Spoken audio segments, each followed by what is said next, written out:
Jeudi 24 juillet 2025, auditeurs internautes de partout. Bonjour, bonsoir à vous. Bienvenue à votre première sortie du bulletin d'information pour cette journée.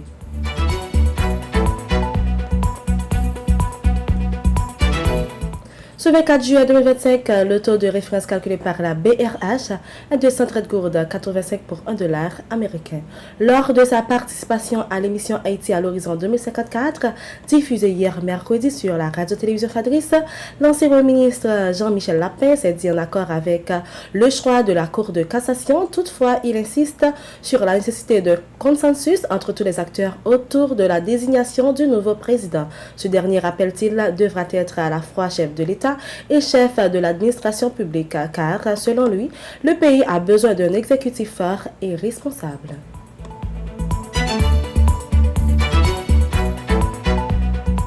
La police nationale d'Haïti, PNH, a réagi avec fermeté après l'assassinat de 3 policiers de l'UDMO, Artibonite, et d'un informateur civil. Ces derniers ont été tués lors d'une embuscade tendue par des membres du gang de Savien dans la commune de Liancourt. Selon les premières informations, les agents circulaient à bord d'un véhicule blindé, lequel a été immobilisé, piégé puis incendié par les assaillants.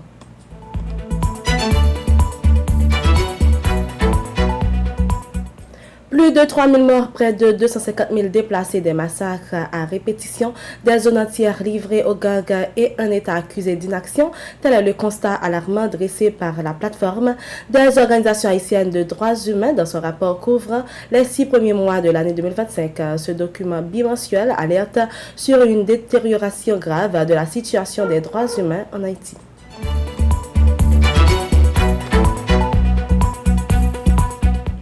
L'ambassade d'Haïti en République dominicaine a annoncé dans une note datée du 23 juillet 2025 que les autorités américaines ont suspendu l'approbation des visas B1, B2 pour les ressortissants haïtiens. Cette mesure concerne tous les types de passeports sans distinction de statut. Selon la note circulaire transmise par l'ambassade haïtienne à Saint-Domingue, l'ambassade des États-Unis a cessé de traiter les demandes de visas touristiques et d'affaires B1, B2 déposées par des Haïtiens.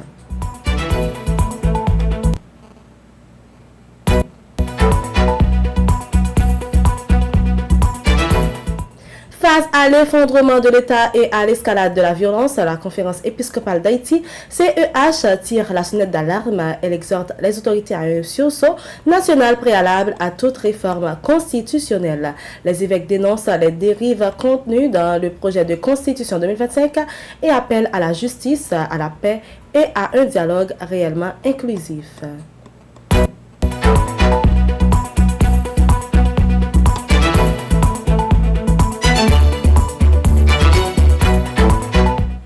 À l'échelle internationale, l'université Harvard est au cœur d'une nouvelle controverse. Le département d'État américain a ouvert une enquête sur la gestion des admissions et du parrainage de visas dans le cadre de son programme d'échange de visiteurs. Cette démarche s'inscrit dans une série d'attaques menées par l'administration Trump contre la prestigieuse institution. Hier mercredi, le département d'État a confirmé l'ouverture d'une enquête ciblant spécifiquement Harvard.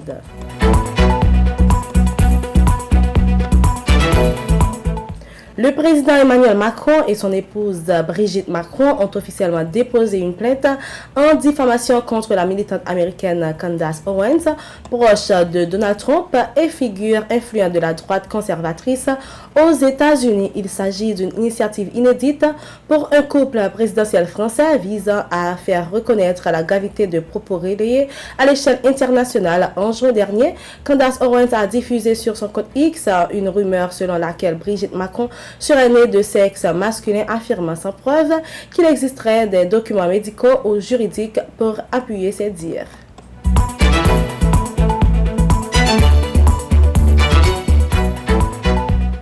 La salle d'opéra du Kennedy Center pourrait bientôt porter le nom de Melania Trump. Un amendement controversé adopté mardi par une commission budgétaire de la Chambre des représentants conditionne le financement fédéral du centre culturel à ce changement de nom. Déposé par le républicain Mike Simpson, l'amendement tend à reconnaître l'engagement de Melania Trump dans la promotion des arts. C'est la fin de votre bulletin d'information. Merci de l'avoir suivi. C'était avec vous Vanessa Cédouane.